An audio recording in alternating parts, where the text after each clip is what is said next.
মদিনার মসজিদে নববী শরীফে আল্লাহর নবী বসে আছেন। ফেরেশতা জিবরাইল আমিন আলাইহিস সালাম আল্লাহর নবীকে সালাম দিলেন। আল্লাহর নবীকে সালাম দিয়েছেন। আল্লাহর নবী সালামের জবাব দিয়ে ফেরেশতা জিবরাইল আমিন আলাইহিস সালামের চেহারার দিকে তাকিয়ে থাকে। ফেরেশতা জিবরাইল আমিন আলাইহিস সালাম থরথর করে কাঁপছেন, চোখ দিয়ে টপ টপ করে পানির টুসা গড়িয়ে যায়।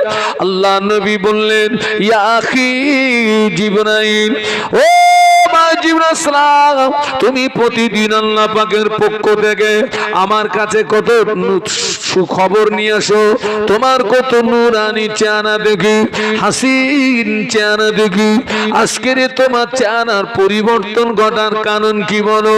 ইয়া রাসূলুল্লাহ, হাবিবাল্লাহ, আমি জিবরাইল এই মুহূর্তে আল্লাহ পাকের কঠিন জাহান্নাম থেকে ঘুরে আসলাম।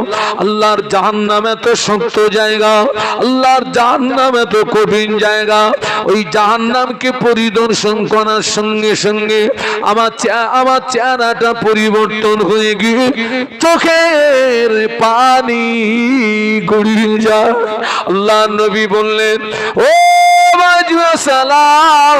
জাহান্নামের ভিতরে কি কি পরিদর্শন করলে আমাকে একটু বলো না ভাই, আমাকে একটু শোনাও না ভাই। ইয়া রাসূলুল্লাহ, হাবিবাল্লাহ, জাহান্নাম হলো শান্তি। জাহান্নামের একটি দরওয়াজা থেকে অপর দরওয়াজা 70 বছরের রাস্তা হবে। একটি দরওয়াজা থেকে অপর দরওয়াজা তাপ 70 গুণে বেশি হবে। ইয়া রাসূলুল্লাহ, আল্লাহ পাক জাহান্নামের আগুনকে 1000 বছর জ্বালিয়েছেন। 1000 বছর জ্বালানোর পরে জাহান্নামের আগুনের রং হলো সাদা। আল্লাহ আবার 1000 বছর জ্বালান। 1000 বছর জ্বালানোর পরে জাহান্নামের আগুনের রং হলো লাল। আল্লাহ আবার 1000 বছর জ্বালান। 1000 বছর জ্বালানোর পরে জাহান্নামের আগুনের রং হলো কালো। যারা জাহান্নামী হবে, জাহান্নামের আগুনে তো কালো। যারা জাহান্নামী হবে আঙুলের মতো মাঝামাঝি দাঁড়িয়ে থাকবে, কিন্তু না না, জাহান্নামের আগুনে তো কালো, একে অপরকে দেখতে পাবে না। বলুন না আল্লাহু আকবার। জাহান্নামের আগুনটা এত কালো হবে, আঙুলের মতো পাশাপাশি দাঁড়িয়ে থাকবে, কিন্তু একে অপরকে দেখতে পাবে না। এত কালো, এত কালো। জাহান্নামটা কতটা ডিপ হবে জানেন? গর্ত গর্ত। ওই যে যারা বিনা কারণে কটা জমা, ওদের নাম মুনাফিকের খাতায় লেখা হবে। আর মুনাফিকের ঠিকানা কোথায়? ইয়া রাসূলুল্লাহ রে, ইয়া হাবিবাল্লাহ, জাহান্নামের উপর থেকে বড় একটা পাথর যদি ফেলে দাও, ওই পাথরটা জাহান্নামের নিচে পৌঁছাতে 70,000 বছর সময় লাগবে। কত? সবাই মিলে বলুন। ওই 100 দিনের পুকুরের মতন গর্ত নাকি?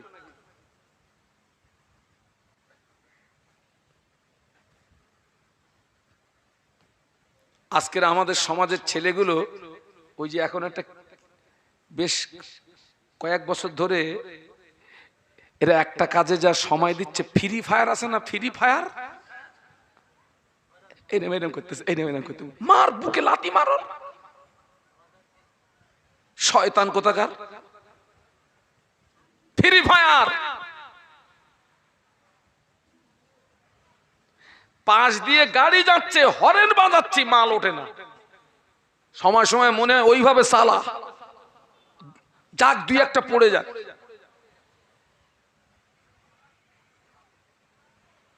ফ্রি ফায়ারে সময় দিলি। এই সন্ধ্যা রাতে আমার যেখানে মাহফিল ছিল, কমিটির ছেলেরা বলছে, হুজুর আমাদের এখানে একটা নতুন কাজের হিড়িক উঠেছে। কি বাবা? বলছে সব মহিলা নিয়ে সব দিঘায় যাওয়ার হিড়িক উঠেছে। দিঘায় যাচ্ছে, দিঘায় যাচ্ছে, দিঘায় যাচ্ছে। বাড়ির মহিলাদের নিয়ে সব একেবারে এক গাড়ি বজায় করে দিঘায় যাচ্ছে। ও গাড়ির ভিতরে জেনা হচ্ছে না? হ্যাঁ, একটু গুতুগুতি হচ্ছে। শয়তানগুলো কোথাকার, পাকাও মারার সময় পাও, জুমার নামাজ পড়ার সময় পাও না।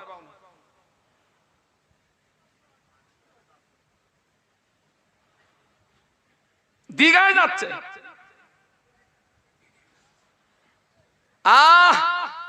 আমাকে ফোন করে বলছে হুজুর একটা ফতোয়া দিতে হয়। কি বাবা? বলছে হুজুর ছেলে মেয়ে ভালোবাসা করেছে, ভালোবাসা অবস্থায় মেয়েটার পেটে বাচ্চা এসছে, ওই ছেলেটার সঙ্গে ওই মেয়ের বিয়ে দেওয়া যাবে? ওই রকম দিঘায় যাবি, বাচ্চা আসবে।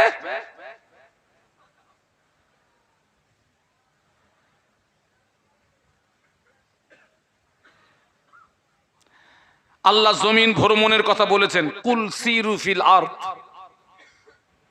জমিন ভ্রমণের কথা বলেছেন। স্বামী স্ত্রী যাবেন, আল্লাহ দরিয়া দেখবেন, দরিয়া দেখলে ঈমান মজবুত হয়, বলুন সুবহানাল্লাহ। পাহাড় দেখলে ঈমান মজবুত হয়। তবে স্বামী স্ত্রী যাবে, শরীয়ত মেনে যাবে। কিন্তু এ যা যাওয়া যাচ্ছে, ও তো ভালোবাসায় বাচ্চা আসবে।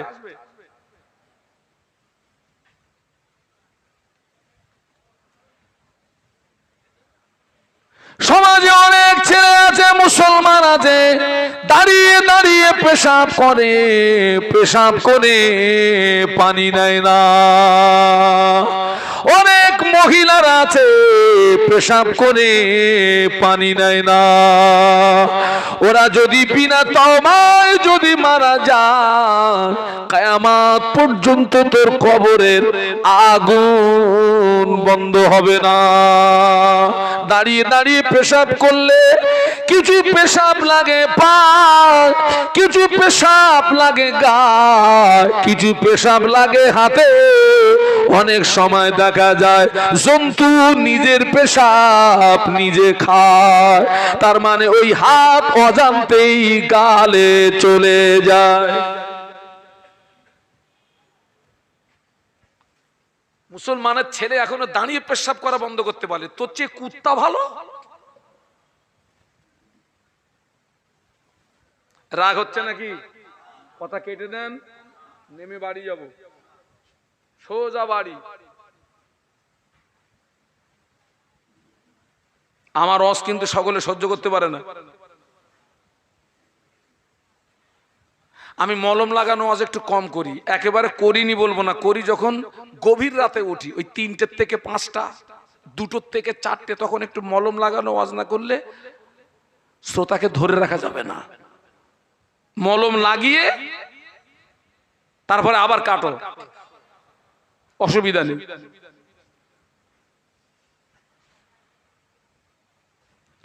আল্লাহ নবী সাহাবীদেরকে লক্ষ্য করে বললেন, ও আমার সাহাবীরা, কবরে সবচেয়ে বেশি আযাব হয় পেশাব থেকে না বাঁচার কারণে।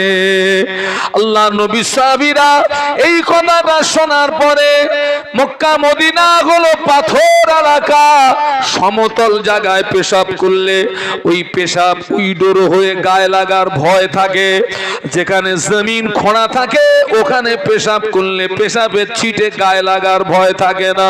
তাই সাহাবীরা কাঠি নিয়ে ঘুরতে, পেশাব লাগলে কাঠির মাথা দিয়ে জমিনটা খুঁড়ে নিতেন, নিয়ে ওখানে পেশাব করতেন, পেশাবের ছিটে যেন গায়ে না লাগে।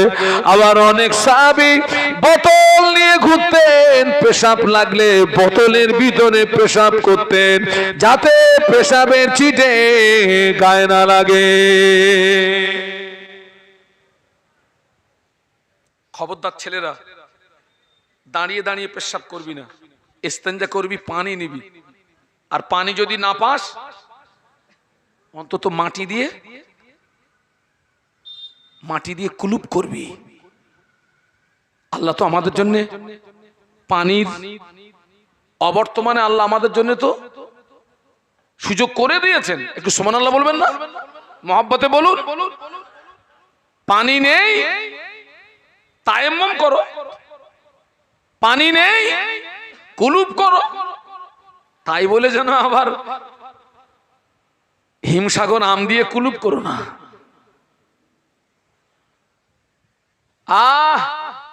আমের সময় বাগানের ভিতর দিয়ে যাচ্ছে, দেখে সব বড় বড় হিমসাগর পড়ে রয়েছে।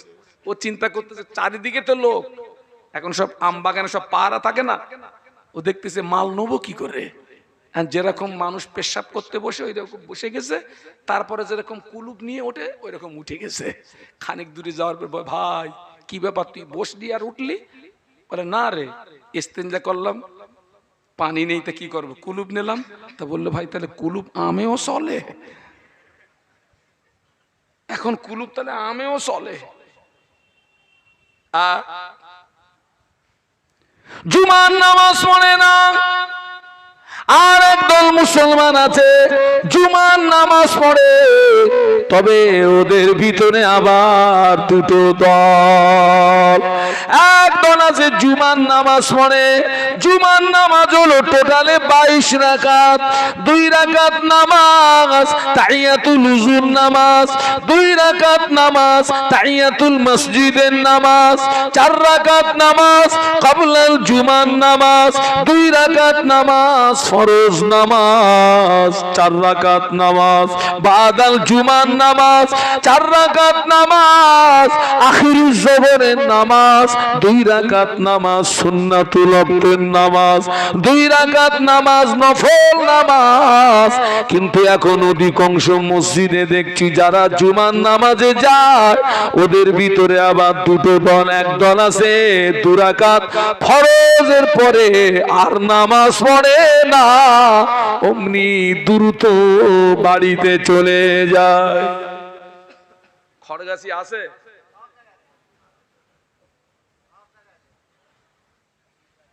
আচ্ছা মুরব্বী, আমরা যদি এখান থেকে 20 বছর 25 বছর 15 বছর যদি পিছিয়ে যাই, এই রোগ কি তখন ছিল? বলুন বলুন। না, আমার বংশ পরম্পরায় আলেম আছে, আমার দাদুজি আলেম, আমার চাচাজি আলেম, আমার আব্বাজি আলেম। আব্বাজান হাত ধরে মসজিদে নিয়ে যেতেন, তখন দেখতাম টোটাল নামাজ হতো। টোটাল নামাজ শেষ করে ইমাম সাহেব শেষ একটা দোয়া করত। বলুন বলুন বলুন, ঠিক বলছি না ভুল বলছি? একটা কি হতো? দোয়া হতো। এখন দোয়াও উঠে গেছে। এখন আবার নতুন নতুন করে আরেকটা রোগ দেখছি বাবা, আর দেখছি ওই যে জোহরের 4 রাকাত ফরজ, মাগরিবের 3 রাকাত ফরজ, এশার 4 রাকাত ফরজ, আসরের 4 রাকাত ফরজ। জামাতের নামাজ পড়লে এই ফরজ নামাজের পরে সালাম ফিরিয়ে ইমামরা দোয়া করে না করে না? করে না বাবা? আমরা সবাই মিলে দোয়া করি। এখন আমার নতুন নতুন দেখছি এই আমাদের ভিতর থেকে একদল, তারা দোয়াটাও আর করছে না, লাইন থেকে সরে যাচ্ছে। ঠিক বলছি না ভুল বলছি? বলে ফরজ নামাজের পরে দোয়া চলে না।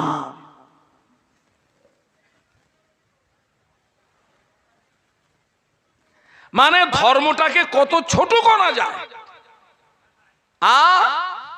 ছেলে শখ জেগেছে পায়জামা পরবে। হ্যাঁ, কি পরবে? কথা বলে না, পায়জামা। আব্বারে বলছে আব্বা একটা পায়জামা দাও না। আগে সব পায়জামা দিত না, আমরা পায়জামা পরতাম। আব্বা পায়জামা এনে দিয়ে ছেলে পরে দেখে এই গাঁটের নিচে 1 বিঘে ঝুলে গেছে। পুরুষদের কাপড় পরার নিয়ম গাঁটের, মেয়েদের জায়গা ঠিক আছে, ওনারা তুলেছেন, আমরা ফেলেছি। ছেলে পরে দেখে 1 বিঘে লম্বা হয়ে গেছে।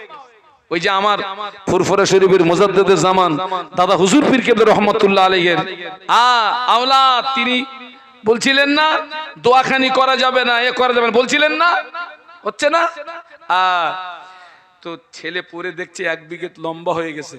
পায়জামাটা খুলে ঘরের ভিতরে এসে দেখে ওর মা আছে, ভাবি আছে, বোন আছে, ফুম্মা আছে, খালাম্মা আছে, ওরা সব এসছে, সব নিমন্ত্রণ করেছিল, সব এসছে। তো সবাই সামনে দাঁড়িয়ে বলছে আমার এই পায়জামাটা বড় হয়ে গেছে, তোমরা একটু মেরে দিও। কি করে দিও? মেরে দিও মানে ছোট করে দিও। ওর কথা কেউ ফেলে দি। মা একটু মেরেছে, ভাবি একটু মেরেছে, ফুম্মা একটু মেরেছে, খালাম্মা একটু মেরেছে, বোন একটু মেরেছে, ভাবি একটু মেরেছে। এইবারে পরে দেখে মাল পুরো আন্ডার প্যান্ট। এ করতে হবে না, ও করতে হবে না, এ করতে হবে না, ছেড়ে দে। তুই কি আন্ডার প্যান্ট বানাবি? হ্যাঁ, পাকাও মারার জায়গা পাচ্ছ না নাকি?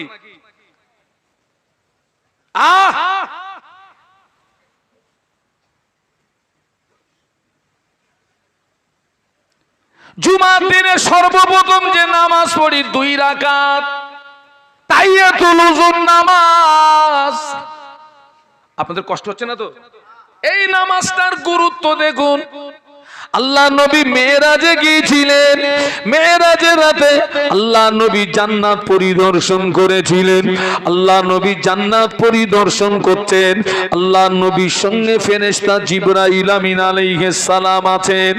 আল্লাহ নবী ওই জান্নাতের ভিতরে ঘুরছেন, কিন্তু নবী শুনতে পাচ্ছেন একটা খটখটানে আওয়াজ। আল্লাহ নবী বললেন, ইয়া আখি জিবরাইল, ও জিবরাইল, এই আওয়াজটা কিসের আওয়াজ? ফেরেশতা জিবরাইল আমিন আলাইহিস সালাম বলেছিলেন, ইয়া রাসূলুল্লাহ, হাবিবাল্লাহ, হুজুর এই আওয়াজটা অন্য কোন আওয়াজ নয়, এই আওয়াজটা হলো আপনার হাফসি বেলালের পায়ের আওয়াজ। আল্লাহ নবী বললেন, জিবরাইল, বেলাল তো দুনিয়ায়, পায়ের আওয়াজ জান্নাতে কি করে শুনতে পায়? আল্লাহ নবী একদিন বেলালকে ডাকলেন, ও বাবা বেলাল, কি ইবাদত করো বাবা, কি আমল করো বাবা? আমি রাসূলুল্লাহ জান্নাতের ভিতরে তোমার পায়ের আওয়াজ শুনতে পেয়েছি ইয়া রাসূলুল্লাহ। হুজুর, আমি তেমন ইবাদত করতে পারি না, হুজুর আমি তেমন আমল করতে পারি না, তবে আমি সর্বক্ষণ পবিত্র হালাতে থাকার চেষ্টা করি। হুজুর, আমার উযু নষ্ট হয়ে গেলে সঙ্গে সঙ্গে আমি উযু করে নিই, উযু করে নিয়ে আমি 2 রাকাত তাহিয়াতুল উযু নামাজ আদায় করে নিই। মহব্বতে বলতে পারলেন না? একটু জোরে বলা গেল না? হুজুর, আমি সর্বক্ষণ, আল্লাহর কোরআন বলছে, ইন্নাল্লাহা ইউহিব্বুত তাওয়াবিনা ওয়া ইউহিব্বুল মুতাতাহহিরিন। আল্লাহ তওবাকারীকে ভালোবাসে আর পবিত্রতা অর্জনকারীকে ভালোবাসে। পবিত্রতা অর্জনকারী, এই ছেলেরা আমার দিকে তাকাও, পবিত্রতা অর্জন। একটা কথা মনে পড়ে গেছে, বলে যাচ্ছি, এসব কথা সব হুজুর বলবেনি। একটা কথা বলে যাচ্ছি, 40 দিন অন্তর 2টো জায়গার লোম সাফ করবি। একটা হচ্ছে নাভির নিচের লোম, আর একটা হচ্ছে বগলের লোম। এই 2 জায়গার লোম হচ্ছে অপ্রয়োজনীয় লোম। অনেক আবার দেখেছি চিরন দিয়ে সাইজ করতেছে, পুরো 1 বিঘে লম্বা, হ্যাঁ, পুরো ছাতা ধরে পোকা গিজ গিজ গিজ গিজ গিজ গিজ করতেছে ওর ভিতরে, আবার চিরন দিয়ে সাইজ করতেছে।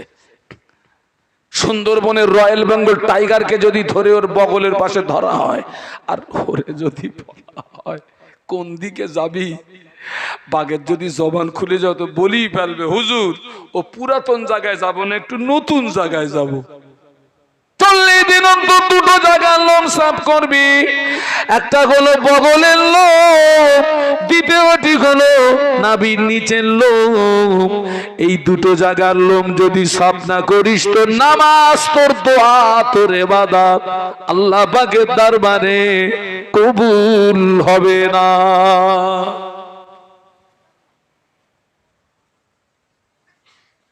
আল্লাহ আমাদেরকে তৌফিক দিন, বলুন আমিন, বলুন আল্লাহুম্মা আমিন, বলুন আল্লাহুম্মা আমিন। হ্যাঁ, আর জুমার দিনে একেবারে শেষে কি নামাজ আছে?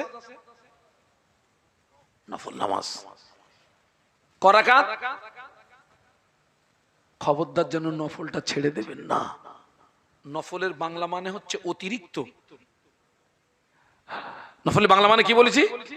অতিরিক্ত। বাবা, তামাম পৃথিবীর জমিনে মুজাদ্দেদে জামান বলেন, 5 হুজুর বলেন, 4 শহীদান বলেন, আমাদের বড় পীর আব্দুল কাদের জিলানী রহমাতুল্লাহ আলাইহি বলেন, খাজা আজমিরি রহমাতুল্লাহ আলাইহি বলেন, উসমান হারুনি রহমাতুল্লাহ আলাইহি বলেন, আল্লামা রুহুল আমিন রহমাতুল্লাহ আলাইহি বলেন, ফরজ, ওয়াজিব, সুন্নাত ইবাদতে আল্লাহর ওলি হওয়া যায় না। ফরজ, ওয়াজিব, সুন্নাত ইবাদত ছাড়াও অতিরিক্ত তানারা নফল ইবাদত করে আল্লাহ হাসিল করেছিলেন। বলুন সুবহানাল্লাহ। নফলের বাংলা মানে হচ্ছে অতিরিক্ত, অতিরিক্ত, অতিরিক্ত। নফলের বাংলা মানে কি বলেছি? অতিরিক্ত। এখানে আমার সময় 10টা থেকে 12টা। এখন আমি 11টায় উঠেছি, 11টা টু 1টা। এখন মনে করেন আমি 11টা টু 1:30টা বলবো, আধা ঘন্টা। এই কমিটির ছেলেরা রাখবে না খুশি হবে? খুশি হবে যে হুজুরকে বলেছিলাম 2 ঘন্টা, কিন্তু হুজুর খুশি হয়ে 2.5 ঘন্টা বলেছে। খুশি। ঠিক আল্লাহ পাক ওই নফল নামাজে আল্লাহ খুশি হয়ে যায়। একটু জোরে বলুন, আর একটু জোরে বলুন। কিয়ামতের ময়দানে আল্লাহ পাক সর্বপ্রথম নামাজের হিসাব নেবেন। কিসের? আল্লাহ কিসের হিসাব নেবেন? কোন বান্দার জীবনে যদি ফরজ নামাজ কাজা থাকে, নফল নামাজ যদি পড়া থাকে, আল্লাহ পাক কিয়ামতের ময়দানে ওই নফল নামাজ দিয়ে ফরজের কাজাটাকে পূর্ণ করে দেবে। একটু জোরে বলা যাবে না? একটু মহব্বতে বলা যাবে না? 4 ইমামের এক ইমাম, ইমামে আযম আবু হানিফা রাহমাতুল্লাহ আলাইহি কত নফল ইবাদত করেছেন দেখুন। আল্লাহ নবী এত নামাজ পড়তেন, কাদাম মোবারক দুটো ফুলে ফেটে রসানি গড়িয়ে যেত। ও নামাজ হলো নফল নামাজ। ইমামে আযম হুজুর আমার প্রতিদিন 5 ওয়াক্ত নামাজ ছাড়াও এশা নামাজের পরে 2 রাকাত করে নামাজের নিয়াত করতেন। আর ওই 2 রাকাত নামাজে একবার করে আল্লাহ পাকের কোরআন শরীফ খতম করে দিতে। একটু জোরে বলতে পারলেনি বাবা? একটু মহব্বতে বলতে পারলেন? 2 রাকাত নামাজে একবার করে কোরআন খতম। 4 দিগানি কত মনে করলেন বাবা? পেশাব পায়খানা খাওয়া দাওয়া বাদ দিয়ে এক জায়গায় বসে এক খতম কোরআন পড়তে গেলে 6 থেকে 8 ঘন্টা সময় লাগবে। 2 রাকাত নামাজে একবার করে আল্লাহর পূর্ণ কোরআন শরীফ খতম করে দিতেন। সুবহানাল্লাহ। কবরের পাশে দাঁড়িয়ে, নিজের কবরের পাশে দাঁড়িয়ে ইমামে আজম 7000 বার আল্লাহর কোরআন খতম করেছিলেন। একটু মহব্বতে বলতে পারলেন না? কত হাজার বার বলেছি? 7000 বার। 4 ইমামের এক ইমাম, ইমামে আযম আবু হানিফা রাহমাতুল্লাহ আলাইহি 40 বছর এশার ওযুতে ফজরের নামাজ আদায় করেছিলেন। একটু জোরে বলতে পারলেন না? একটু মহব্বতে বলা গেল না? কত বছর? কোন ওযুতে কিসের নামাজ? এশার উজুতে ফজরের নামাজ। ঘুমিয়েছেন রাতে? হ্যাঁ, ঘুমালে উজু থাকে? ইমামে আযম আবু হানিফা রাহমাতুল্লাহ আলাইহি 40 বছর রাতে ঘুমাননি। সারা রাত জেগে জেগে আল্লাহর নফল ইবাদতের ভিতর দিয়ে তিনি আল্লাহ হাসিল করেছিলেন। যিনি হচ্ছে 4 ইমামের শ্রেষ্ঠ ইমাম, 4 ইমামের শ্রেষ্ঠ ইমাম। যাক বাবা, তাহলে আলেম ধ্বংস হয়ে যাবে, নাজাত পাবে কারা? অনেক দূরে রেখে এসছি, বলো কারা পাবে? মনে নেই? আমলকারী। কারা পাবে নাজাত? আমলকারী। যতটা জেনেছি ততটা কি করতে হবে? আমল করতে হবে। কিন্তু রাসূলুল্লাহ আরেক ধাপ এগিয়ে গিয়ে বলছেন আমলকারীও নাজাত পাবে না। আল্লাহ নবী বললেন আল আমিলুনা কুল্লুহুম মুখালিকুনা ইল্লাল মুখলিসুন। আল্লাহ নবী বললেন সমস্ত আমলকারী ধ্বংস হয়ে যাবে, আমলকারী বরবাদ হয়ে যাবে, আমলকারী নাস্তে নাবুদ হয়ে যাবে, কিন্তু যারা ইখলাসের সঙ্গে খুলুসিয়াতের সঙ্গে আল্লাহকে রাজি করানোর জন্য, আল্লাহকে খুশি করানোর জন্য, আল্লাহকে সন্তুষ্টি করানোর জন্য যারা আমল করবে ওই আমলকারীরাই নাজাত পেয়ে যাবে। আপনি নামাজ পড়েছেন, আমল করেছেন, উদ্দেশ্য হলো লোকে আপনাকে নামাজি বলবে, তাই ওই নামাজিটা ধ্বংস হয়ে যাবে। আপনি হজ করেছেন, আমল করেছেন, উদ্দেশ্য হলো লোকে আপনাকে হাজি বলবে, তাই ওই হাজিটা ধ্বংস হয়ে যাবে। আমি হজ করছি, আমল করছি, আমার যদি উদ্দেশ্য হয় লোকে আমাকে বড় হুজুর বলবে, ওই বক্তাটা ধ্বংস হয়ে যাবে। আমাদের টোটাল আমলের টার্গেট হবে একটা, আল্লাহর সন্তুষ্টি। ইন্না সালাতি ওয়া নুসুকি ওয়া মাহইয়ায়া ওয়া মামাতি লিল্লাহি রাব্বিল আলামিন। বলুন না আল্লাহু আকবার, একটু জবান খুলে বলুন না। আমার নামাজ, আমার রোজা, আমার দান খয়রাত, আমার তসবিহ তেলাওয়াত, আমার কুরবানি, আমার বেঁচে থাকা, আমার মরে যাওয়া, সবকিছু মূল লক্ষ্য হবে আল্লাহর সন্তুষ্টি। ওটাই হচ্ছে খাঁটি। ওই খাঁটি আমলকারীরাই নাজাত পেয়ে যাবে, বাদ বাকি সব কমপ্লিট, সব ধ্বংস হয়ে যাবে। আল্লাহ আমাদের খাঁটি আমল করার তৌফিক দেন, বলুন আমি। ছেলেরা, তোমাদের একটা কথা বলে যাচ্ছি, আমল কম হোক, খাঁটি হোক, সলিড হোক, লাভ আছে। অনেক আমল করেছো, ভেজাল মেরেছো, লাভ নেই। আল্লাহ আমাদের সকলকে খাতেমা বিল খায়র নসিব করেন, বলুন আমিন। এই যে মাহফিলটা হচ্ছে, আমরা সব এসছি, আপনারা খুশি না বেজার? একটু আলহামদুলিল্লাহ বলুন তো। আচ্ছা, আমি যদি কিছু চাই আপনারা আমাকে দেবেন? কথা বলে না। আমি যদি কিছু চাই আপনারা আমাকে দেবেন? হ্যাঁ, ভাব ভালো না। 20 জনকে 1000 করে টাকা দিতে হবে, নগদ না। আপনি নামটা লিখে দেবেন, আগামী বছর মাহফিল হবে, 1 সপ্তাহ আগে কমিটিদের হাতে তুলে দেবেন। নাম্বার 1-এ কে আছেন? আলহামদুলিল্লাহ। তোমার মার ফরজ,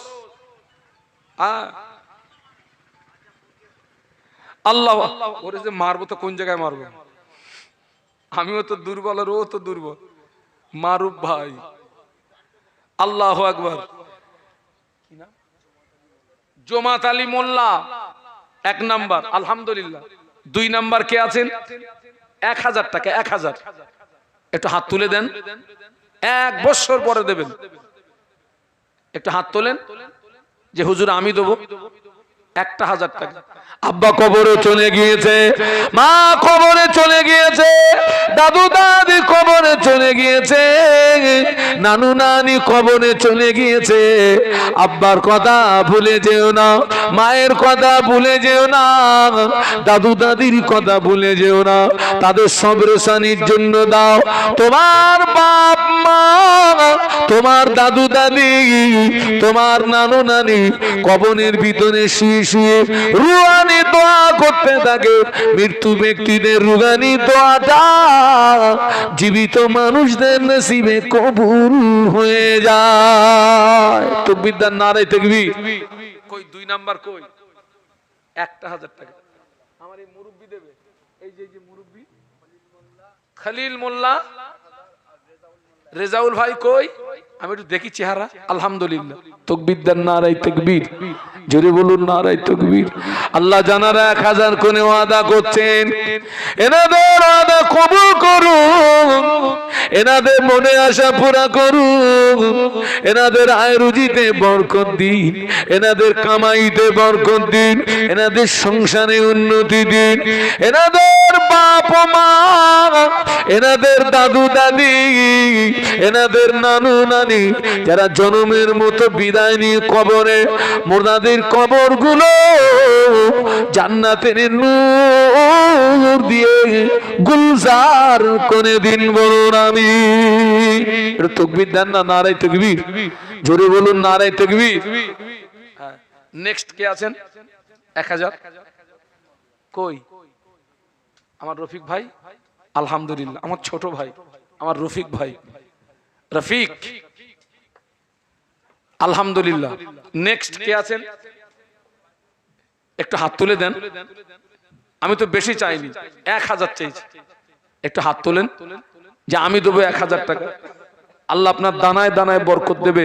এই আখিরি মোনাজাত হবে বাবা, আমি অধম। হ্যাঁ, তাহাজ্জুদের রক্তে দোয়া হবে, চোখের পানি দিয়ে দোয়া হবে বাবা, চোখের পানি দিয়ে আমরা কাঁদবো আল্লাহ পাকের দরবারে। একটু হাতটা তুলে দেন না যে আমি 1000 দেবো ইনশাল্লাহ।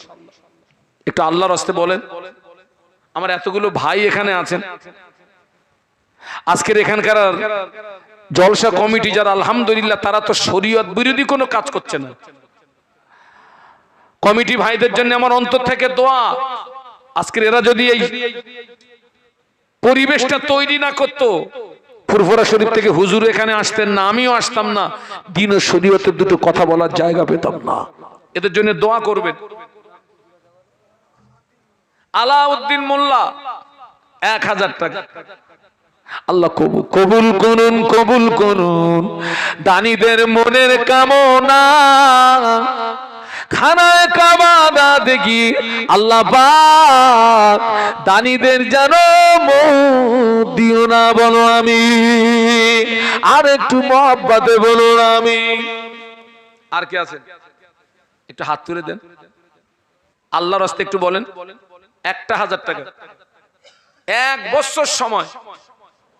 আপনাদের গ্রামের মাহফিল তো, এ তো আপনাদের মাহফিল। আপনাদের অনেকের আব্বা মা, দাদু দাদি, নানু নানি, চাচু চাচি সব জনমের মতো বিদায় নিয়ে কবরে চলে গেছে বাবা। আজকের এখান থেকে তাদের জন্য সবরেসানি হবে, দোয়া হবে। তারা কবরের ভিতরে শুয়ে শুয়ে আমার আপনার জন্য রুহানি দোয়া করতে থাকবে। রুহানি দোয়া, মৃত্যু ব্যক্তিদের রুহানি দোয়া জীবিত মানুষদের নসিবে কবুল হয়ে যায়।